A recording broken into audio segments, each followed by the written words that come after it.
My name is Emily, and I'm 34 years old. I was born and raised in a middle-class family in Texas. My parents were rather strict, always emphasizing stability and a proper life path. However, as I matured, I craved for freedom and adventure, which frequently clashed with their expectations. In retrospect, this contrast might have been the source of my early relationship woes. I had just emerged from a disastrous relationship. Mike, my ex-fiancé, was 5 years my senior, and for a time I believed he was the one. Charming and articulate, he had a way of making me feel special, at least initially. But as time wore on, I recognized that he lacked responsibility and had no intention of settling down. His fixation on nightlife and the constant pursuit of likes and attention on social media made our relationship seem like a sinking ship, doomed and beyond repair. When I discovered he had been secretly seeing someone else, it crushed me. After the breakup, I attempted to dip my toes back into the dating pool on Bumble and Hinge, but each encounter left me more exhausted than the previous one. The entire process of first impressions and getting to know someone felt like an unending cycle of disappointment. I began to question if I was even cut out for relationships anymore. And then Larry entered the picture. I grew up in a small town near San Diego, California. His background, in contrast to mine, was far more down to earth. His parents owned a hardware store, and he grew up learning to repair tools alongside his father. Each problem in life is akin to a malfunctioning machine, he once disclosed to me. You merely need to fathom how it operates, and there will always be a means to fix it. That pragmatic and straightforward approach to life was truly refreshing. We met at a barbecue party thrown by a mutual acquaintance. I arrived donning jeans and a simple white shirt, not anticipating much from the event. However, Larry stood out the instant he walked in, carrying a platter of freshly grilled chicken wings with an easygoing confidence. He approached me with a warm smile and stated, "You appear to be the sort of person who prefers to observe from the sidelines. Fancy sitting and chatting." I smirked. "Are you suggesting I seem boring?" Larry chuckled. "Not at all. I simply think you look like someone who could potentially engage in a meaningful conversation." That comment caught me off guard in the most favorable way. We spent the subsequent hour sitting in a corner, discussing everything from favorite books to childhood dreams and our visions for the future. Larry wasn't attempting to impress me. He simply listened. When I mentioned my recent breakup, he nodded and said, "That must have been arduous. But I wager it aided you in understanding yourself better. Didn't it?" That single sentence halted me in my tracks. Mike had never cared about my emotions or inner struggles. He always made our problems about me. But Larry was different. His understanding and acceptance put me at ease. Larry would frequently send me pictures of the view from his office during lunch breaks, stating, "Doesn't this seem like a painting?" I would often jest with him, "Your photography skills require improvement, but the scenery is passable." Those light-hearted exchanges progressively drew us nearer. One day we discussed our families. "My parents had a fairly good relationship, yet they weren't flawless," he said. "They had frequent disputes, sometimes they wouldn't talk for days. However, regardless of the circumstances, they would always sit down to have dinner together. It taught me that love is not merely about romance. It's about dedication and concession." I quipped, "Sounds like your parents could pen a marriage manual." "Perhaps," he replied with a grin. "But even manuals have sections that need amending, don't they?" In Larry, I discovered a sense of stability and candor that I hadn't realized I was lacking. There were no grandiloquent gestures or flashy words, but his presence made my life feel grounded once again. I might still have been apprehensive about being hurt, but with Larry, I started to envision the possibility of a fresh start. When Larry and I got married, I felt as if I was ultimately stepping into the life I had always desired but never thought I was worthy of.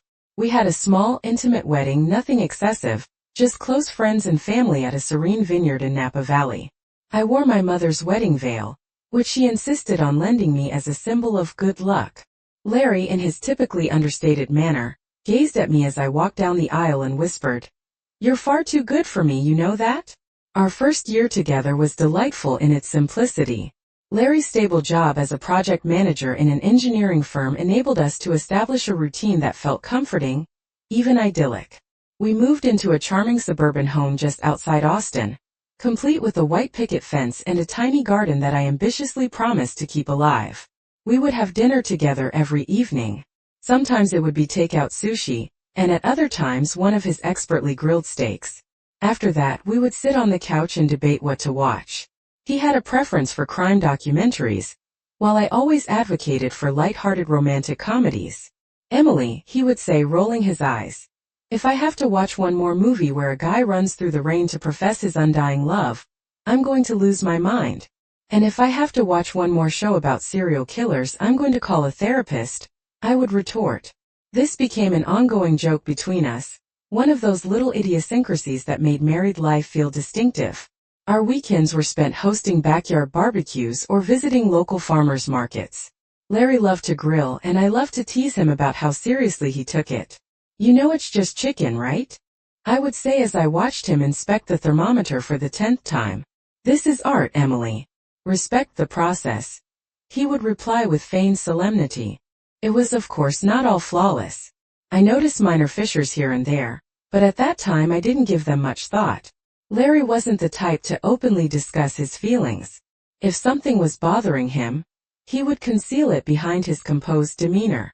I, on the other hand, had a tendency to overanalyze everything. One evening while we were folding laundry, I asked, "Do you think we're boring?" "Boring?" he repeated, raising an eyebrow. "We've been married for less than a year. Do you expect fireworks every day?"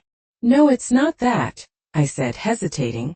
"It's just, sometimes it feels like we're on autopilot." Larry shrugged. "Autopilot isn't a bad thing. It means we're stable. Isn't that what you wanted?" I nodded, but deep down I couldn't shake the sensation that something was lacking. I convinced myself that this was normal. Every marriage had its quiet moments. After all, there were numerous wonderful times that far outweighed my doubts. I adored how Larry would always remember to refill my coffee mug before I even had to ask, or how he would warm up my car on chilly mornings without a word. Our families got along splendidly with each other, which made holidays a delightful and effortless affair. My parents, who were initially dubious about Larry's simple approach to life, quickly warmed up to him after meeting him. "He's the kind of fellow who'd take great care of you in any tempest," my dad once said, patting Larry on the back. But as time wore on, those minor fissures started to widen. Larry began to take on additional responsibilities at work, which entailed longer hours and more stress. He'd arrive home exhausted, scarcely uttering a word before retreating to his laptop to answer emails. Our once animated dinner conversations morphed into swift exchanges of logistical matters: who was picking up the groceries, whose turn it was to handle the yard work. "Hey, can we talk for a minute?" I inquired one night as he sat hunched over his laptop. "About what?" he replied, not even looking up. "About us," I said softly. He sighed and closed his laptop. "What about us, Emily? Things are fine, aren't they?" "Are they?" I asked, striving to keep my voice steady. "I feel like we're living parallel lives. You're here, but you're not truly here." Larry rubbed his temples, clearly aggravated. "Emily, I'm doing the best I can. Work's been crazy lately and I'm trying to keep up. I don't have the bandwidth for profound conversations every night." I told myself that he was merely stressed, and things would surely improve once his workload lessened. To divert my attention, I dedicated all my energy to my own work as a freelance writer, taking on more projects than I could feasibly handle. But even then, I sensed the weight of our growing emotional distance. I distinctly remember scrolling through Instagram one afternoon and coming across a picture of an old college friend and her husband on a beach vacation. They were laughing, holding hands, looking effortlessly and happily content. I couldn't help but make a comparison to my own life, where the most thrilling thing Larry and I had done recently was to reorganize the pantry. When he arrived home that evening, I blurted out, "Do you think we've lost our spark?" Larry gazed at me, perplexed. "Emily, where is this coming from? Not every relationship has to be some wild and passionate romance all the time." "I'm not asking for a wild romance," I said, my voice escalating. "I just want to feel like we're still connected, like we're more than just roommates." Larry stared at me for a long moment before responding, "I don't know what you want from me." That was the first time I truly felt alone in our marriage. Looking back, I can precisely identify the exact moment when everything started to change. It wasn't anything dramatic, no earth-shattering revelation or tearful confession. It was more like a gradual unraveling, The kind that you don't notice until it's already gone too far. Larry had just been promoted to senior project manager, which was a significant deal for him. I remember how proud I felt when he informed me over dinner one night. His face beamed as he described the new responsibilities he'd be undertaking, the larger team he'd be leading, and of course the substantial pay raise. "This is amazing, Larry," I said, truly excited for him. "You've worked so hard for this." "Yeah," he said, smiling. "It's going to be a lot, but I think I'm ready." I didn't mind the longer hours or the fact that he started bringing his laptop to the dinner table. I convinced myself that it was temporary, that he simply needed time to adjust to the demands of his new role. However, as the weeks morphed into months, the alterations in Larry's behavior became increasingly difficult to disregard. He was perpetually distracted, his mind seemingly always elsewhere. Even when we were together, it felt as if he wasn't truly present. I'd share with him about my day or mention something I was enthused about, and he'd nod absently, his eyes flickering towards his phone or laptop. One Friday evening, as I was scrolling through Instagram while Larry worked on his laptop across the room, I came across a post from an old college friend who had just returned from a romantic trip to Hawaii with her husband. The photo depicted them laughing on the beach, holding hands as the sun set in the background. Without a moment's thought, I blurted out, "Why don't we ever do stuff like this?" Larry looked up, confused. "Like what?" "Like take a trip. Go somewhere enjoyable, just the two of us," I said, holding up my phone to show him the picture. I tossed my phone onto the coffee table and said, "Because work is the only thing that matters." He retorted, his voice tinged with frustration. "That's not fair. I'm doing this for us, you know, to give us a better life." "Yeah, well, it doesn't feel like it," I shot back. "It feels like I'm married to your job." The conversation ended there, and yet the tension lingered. It was the first time I truly recognized just how far apart we had drifted. As time passed, my resentment steadily grew. It wasn't merely the long hours or his constant preoccupation with work. Rather, it was the emotional distance that hurt the most. I sorely missed the version of Larry who used to make me laugh with his awful dad jokes, who would surprise me with my favorite snacks after a long day, and who seemed genuinely thrilled to spend time with me. One night, we were invited to a dinner party at a colleague's house. I was looking forward to it, hoping it would provide an opportunity for us to reconnect in a social setting. However, the evening didn't unfold as I had hoped. Larry spent the majority of the night chatting about work with his coworkers, leaving me to engage in small talk with their spouses. I attempted to join their conversation a few times, but it soon became apparent that I was out of my depth. Engineering jargon and office politics were definitely not my forte. On the drive home, I could no longer contain my frustration. "Do you even realize how much you ignored me tonight?"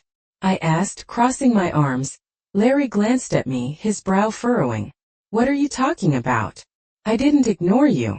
"Yes, you did," I snapped. "You barely said 2 words to me the whole night. You were too busy impressing your coworkers." He sighed. "Emily, it was a work event. I wasn't trying to impress anyone. I was just doing my job." "Well, congratulations, because you nailed it," I said sarcastically. "Too bad your job is the only thing you seem to care about these days." "That's not fair," he said, his voice rising. "You know how important this promotion is to me." "And what about me?" I shot back. "Am I still important to you? Or am I just some box you check off on your to-do list?" Larry didn't respond, and the rest of the drive was silent. I wanted to believe that circumstances would improve, that this was merely a difficult phase we needed to surmount. However, deep within, I couldn't dispel the sensation that we were moving in contrary directions. A few days later, I endeavored to discuss it with him, yet the conversation fared no better than the previous one.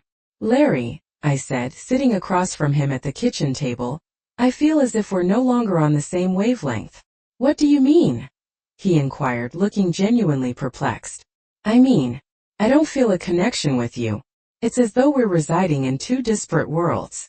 "Emily, I don't know what you expect me to do," he stated, his tone defensive. "I can't simply quit my job or magically conjure up more hours in the day." "I'm not asking you to quit," I said, striving to keep my voice steady. "I merely desire you to make an effort, to demonstrate that I still hold significance for you."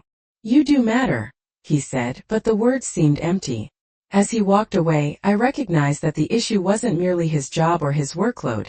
It was that we had ceased striving. We had stopped contending for one another, stopped making each other a priority. And for the first time I began to question whether we could ever rediscover our way back. There is something rather cruel about routine. It is secure, foreseeable, and at times even comforting, but it has a propensity to numb all else.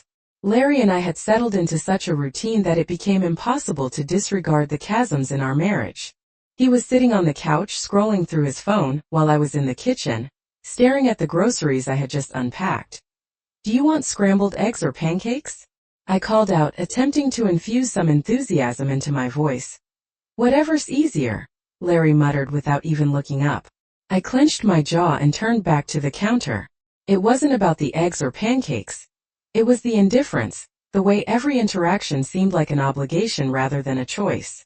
As I began cracking eggs into a bowl, my phone buzzed on the counter. It was a notification from Instagram, another impeccably curated photo of a happy couple on some exotic vacation.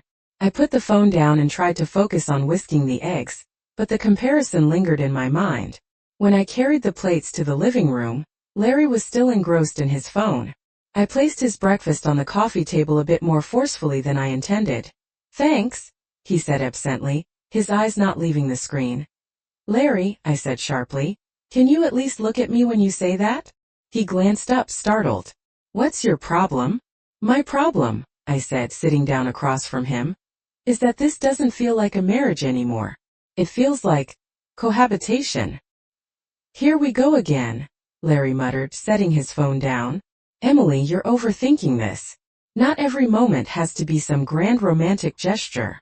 "I'm not asking for grand gestures," I snapped. "I'm asking for you to care, to be present, to act like you actually want to be here." "I am here," he said, exasperated. "What do you want from me, Emily? I work my ass off all week, and now I can't even relax on my day off without you starting a fight. I want to feel like I matter to you," I shouted. "Like I'm more than just another thing on your to-do list." Larry shook his head, his expression unreadable. "You're impossible to please, you know that? No matter what I do, it's never enough for you." The conversation ended with him storming out to the backyard, leaving me sitting on the couch with tears stinging my eyes. The tension between us progressively escalated. Every minor matter turned into a battlefield, such as how he never tidied up after himself, and how I spent excessive time on social media, to the point where we could scarcely get through a meal without bickering. One night, the floodgates finally burst. It commenced with something trifling, whether to watch a movie or a TV show, and spiraled into a full-blown altercation. "You're overly controlling," Larry hollered while pacing the living room. "And you're so disengaged," I retorted. "I'm attempting to hold this marriage together while you act as if it's already kaput." "Maybe it is," he stated, his voice cold and cutting. Those words struck me like a punch in the gut. For an instant I couldn't breathe. "What did you just say?" I queried, my voice scarcely above a whisper. "I don't know," Larry said, running a hand through his hair. I don't know if this is functioning anymore." I stared at him, awaiting him to retract it, to say something, anything that would make the situation better. But he didn't. "Fine," I eventually said, my voice quivering. "If that's how you feel, perhaps you should depart." Larry gazed at me for a lengthy moment, his face a blend of sadness and frustration. Then he nodded, snatched his keys, and walked out the door. The sound of his car pulling into the driveway was something I had grown accustomed to, or finding him sitting at the kitchen table with his laptop. However, he wasn't there on this occasion, and I had to reluctantly come to terms with the possibility that he might never return. I found myself constantly replaying our fights in my mind, pondering where exactly things had gone so awry. Was it my fault for having overly high expectations?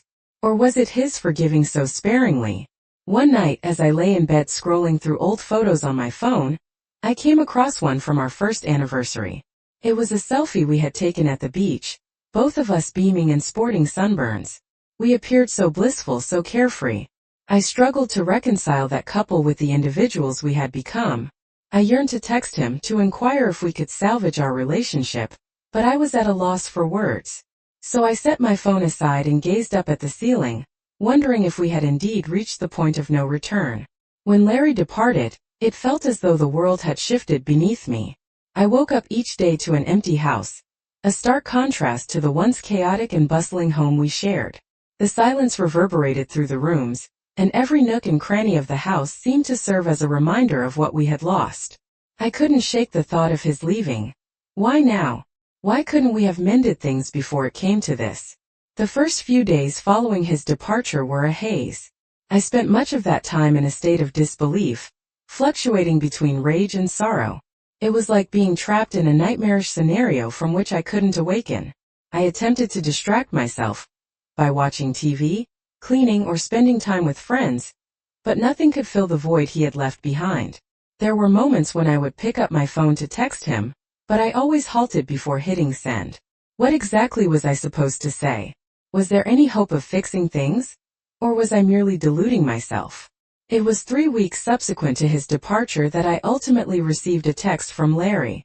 Merely a succinct message, one that gave the impression of being dispatched out of obligation rather than an authentic yearning. "Can we talk?" I gazed fixedly at the message for an extended period, uncertain of how to respond. I had spent numerous weeks vacillating in my thoughts regarding what I truly desired, and now here he was, soliciting a conversation. I couldn't suppress the minuscule glimmer of hope that emerged within my chest. Perhaps we could rectify this. Perhaps this wasn't concluded. I inhaled deeply, endeavoring to steady my nerves, and typed back, "Sure. When?" A few minutes later he responded with a specific time. When we convened later that evening, I sensed the weight of the past several weeks separating us. Neither of us initially knew what to verbalize. Larry appeared just as perplexed as I was, and the atmosphere was rife with tension. We seated ourselves in a small cafe proximate to my apartment. The waitress approached to take our order, yet I could scarcely focus on the menu. My mind was overly crowded with inquiries. What had transpired? Where did it all go awry? I didn't trust my voice enough to speak. It had taken me an awfully long time to accept that things might truly be over, and now I wasn't certain if I wanted to hear what he had to say. "I don't know where to commence," Larry said, gazing down at his coffee. "I never envisioned we'd reach this juncture. I presumed if I just persisted in working, kept doing what I was obligated to do, matters would eventually stabilize. But they didn't. And I continuously pushed you away." The word struck me like a forceful slap. He had been pushing me away all along, hadn't he? For months, perhaps even longer. All the indications had been present, yet I had disregarded them, convincing myself that things would improve. But they didn't. "I don't know if I can simply forgive you," I stated, the words emerging colder than I intended. "You shut me out, Larry. You made me feel as if I wasn't significant to you anymore. As if I didn't matter." Larry winced at my words, but I couldn't restrain myself. The anger I had been suppressing for so long gushed out, and I wasn't about to apologize for it. He needed to hear it. "I never intended to make you feel that way," he said quietly, looking up at me with eyes brimming with regret. "I've been selfish. But I do care about you, Emily. I always have." I stared at him, uncertain of what to believe. Could he truly mean that? Or was this just another attempt to smooth things over, to make me forget all that he had done? "You've been selfish?" I scoffed. "Larry, you've been more than just selfish. You've been emotionally unavailable, distant, and truthfully, I don't know who you are anymore. I don't even know if I still love you." His face fell, and for a moment, I witnessed something I hadn't seen in a long while: vulnerability. It was a look I wasn't accustomed to seeing from him. "I don't know if I can love you the way I used to either," he admitted, his voice scarcely above a whisper. "But I'm willing to try. I don't want to give up on us. Not yet." I wanted to believe him. I yearned to think that we could somehow repair what had been fractured. But after all that had transpired, the hurt, the resentment, it didn't feel as if there was much left to reconstruct. To realize that we were both still clinging to something, be it love or merely the notion of what we once had. By the time the cafe was closing up, I was exhausted. We got up to leave, and Larry drew me into a hug, one that was hesitant at first, but then felt familiar and comforting, just as it used to be. "I don't know what follows," he said, his voice muffled against my shoulder. "But I wish to give it a try. If you'll allow me."